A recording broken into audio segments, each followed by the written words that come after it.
good time to get that out of the way. I'm always anxious going up to the test, more so than I need to be.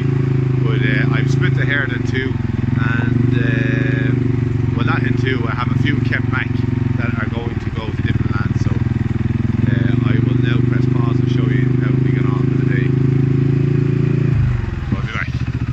Quick video here for those of you that have been following the channel since the beginning, I suppose, for a good long while anyhow. This is the original, as I called it, experimental field. And the first year I started this, I was moving the cattle through it. Now it's a very wet place down at the far corner there, but I gave it an intensive graze the first year, and then I allowed it to rest the second year. I gave it an extra rest the second year. That was, well, not the second year, but last year. I let it grow completely, fully overgrown, and I trampled it into the ground. So then this winter I left out 3 ponies, an ass, 1, 2, 3, 4, 5 ponies and an ass on it since Christmas time, and you can see they have the whole thing cleared off. Absolutely lovely. So now I took them off it there 3 days ago, and I'm going to leave that rest now, and I'm really looking forward to seeing how that's going to turn out.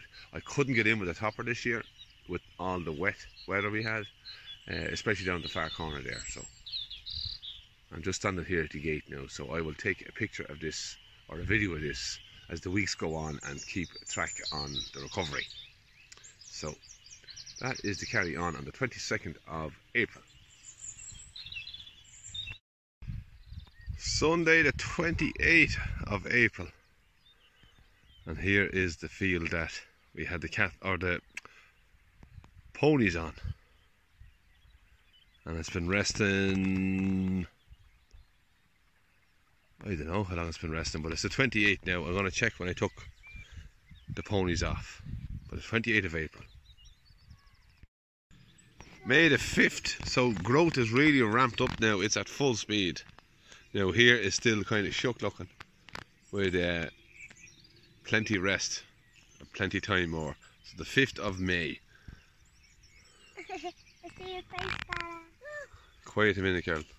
Now, 27th of May. So we have been through the best grazing month of the year, May, and this is what our pony paddock looks like now. They, as you saw earlier in this video, I'm after taking a few videos over the time. I can't remember the exact day I took them off, but it was before the growing season, and it was at the clay. So this is what it looks like after the full month of May. So the cattle won't be on this. There'll be no ponies on this. Well, the cattle will be next on this, let's just say, after the test. So I'm going to go up the road, test them, graze the land around the shed, and come back down, and it'll be in here. So that's all around in the next couple of weeks. So that's what it looks like. As I say, the rushes have really come back this year with all the rain we've had for the last 12 months. And another thing I've noticed as well that I didn't have much of, that I'm starting to get this year, and it's not just on this land, I've noticed it all around the country, is the buttercups have really started to take over in a lot of fields. There was no buttercups in this field as far as I remember, but there's lovely sweet picking after coming up here now. It's still that bit young to graze, but another couple of weeks and it'll be just perfect, and I will start running the ponies directly behind the cattle in the next couple of weeks. So as you've just seen, I have the cattle in 2 herds, the main herd and a little cull herd, and this is the place where I'm going to bring them down to now. So I will put a few little videos together that I have done throughout since I took the ponies off. So the ponies were on this, let me recap, the ponies were on this all winter, and they had it to the clay. So it's been resting since, I must check back on my records to see how long it's been resting, but it's resting at least, I think, 2 months anyhow. So as I say, it was to the clay and has been resting ever since. Now when I came in to do my bit of fencing, I have a little paddock here and I have a second paddock down there for day 2, and I may bring the ponies back in again and clean up here after the cattle as they move on. So as I say, first impressions when I came in, it didn't look amazing. You can see there's a few bare spots there, and I've seen better, but when I walk on through, it's a patchwork of super lovely lush grass and slightly not so super lovely lush grass, but I think it's definitely improved. Now the rushes are coming back with a vengeance. We've had a really bad year, so that's to be expected, but I think my little experiment worked.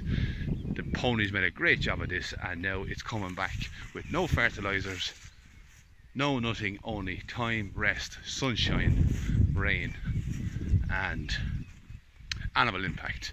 So what I did notice here also as well, I was feeding ponies here, so there's a little bit of bare ground there, and they have been urinating and dunging.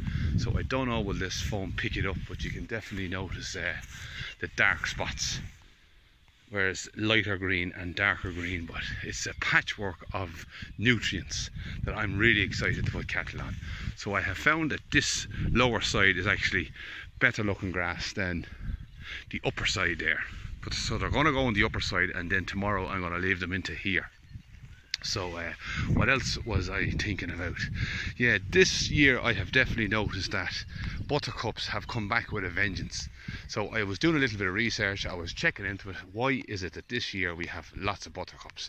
Well, I have heard that what happens on a really rainy, wet year is that the rain has washed in the calcium and the phosphorus down. The available phosphorus and calcium that the grasses need has been washed down deep into the soils, and it's now the weeds' job with the long tap roots to suck that back up, bring it to the top and die off. So I'm expecting that we're going to have better grass next year.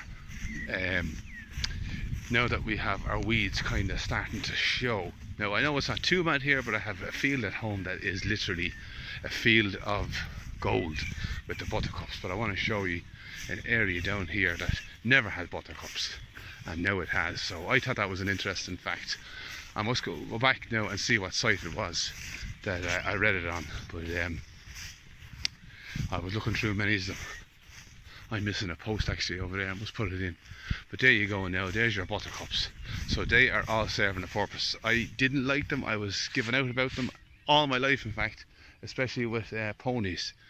They tend to literally mine every bit of nutrient out of a certain area and then dung in another area, and they can be very hard on land, so keep them moving. I think even more important than cattle is to keep ponies moving. But there's lovely lush grass in among there, so I'm very happy with that actually. I'm going to go back to the shed now and do my little cattle drive, and then I'm going to pick up the rest of them. I'll probably get a trailer and bring them home. They might be a bit excited having been split away from the main herd, or they may not. So I'm very happy about the lush grass that's in here. Now one thing I've also noticed as well is this whole field was stunted right back. What's that over there? Watch this. There's a bird there that's gone into the rushes with a lovely black head. A small little bird. There she is there. I wonder can we zoom in?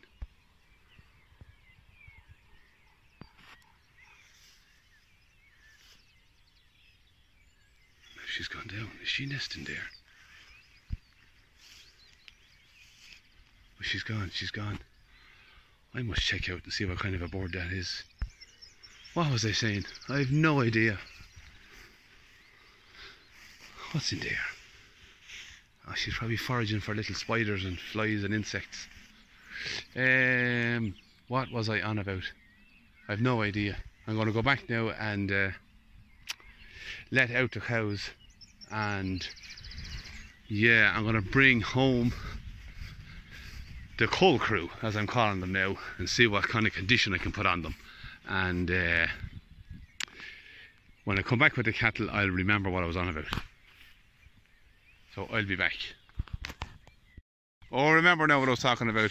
Basically, a lot of the land that wasn't grazed super tight on the first round went to seed. ahead of me.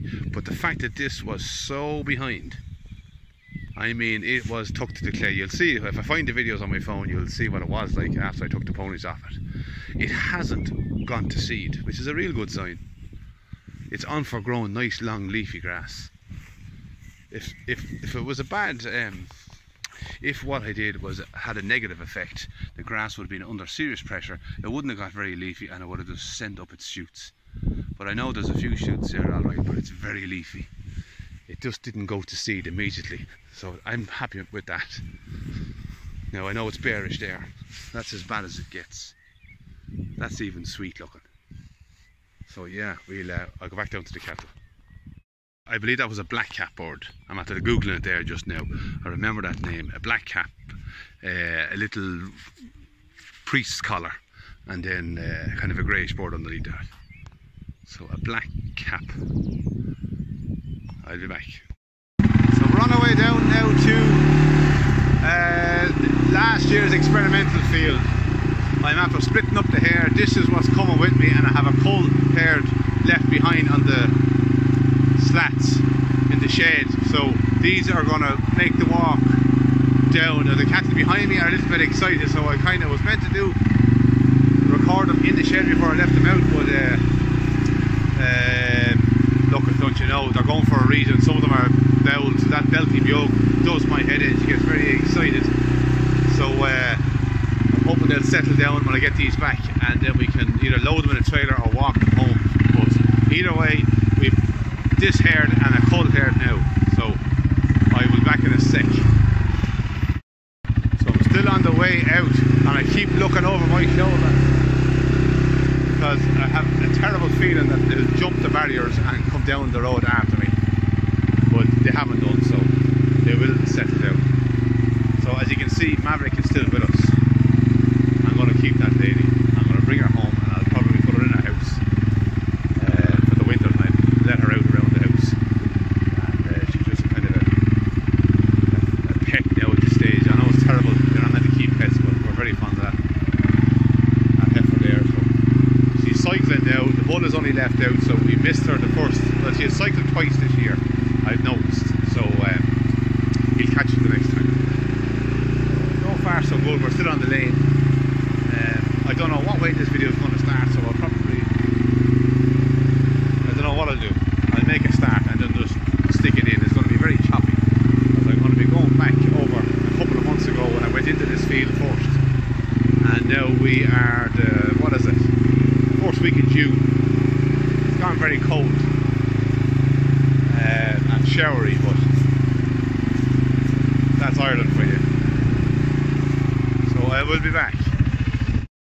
So I'm probably on repeat here now, but the cattle are in their little area for the night, and I'm going to go back down to the shed to see what's going on with the cull herd. There's a shower coming, so I'm not going to stay too long. You can see Motherless May is having her little drink there alongside her comrade, and we have grass.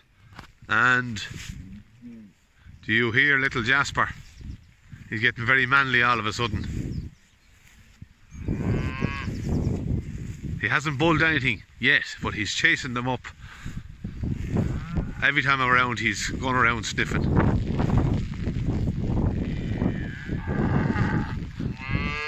I better get out of here before I get round it. He likes to go around bawling, and that's the first time I've ever heard him doing that. So I think he's starting to get a little bit manly.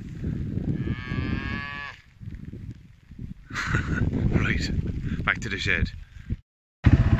We have our cull herd on the road now. We're going to go to the top of this lane and take a left instead of a right where the last crew went.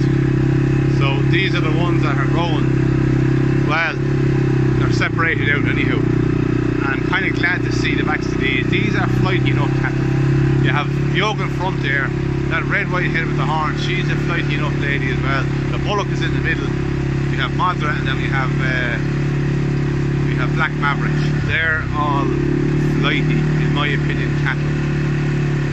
Tend to jump, cause me trouble. They can break out on the wire, and they've done some silly things in that time, so they're probably not too bad, but I have to think of every reason now to cull. So they're coming home to go on grass. not amazing, but we're going to move them through quick and then improve things as we go, and then we're going to get settled.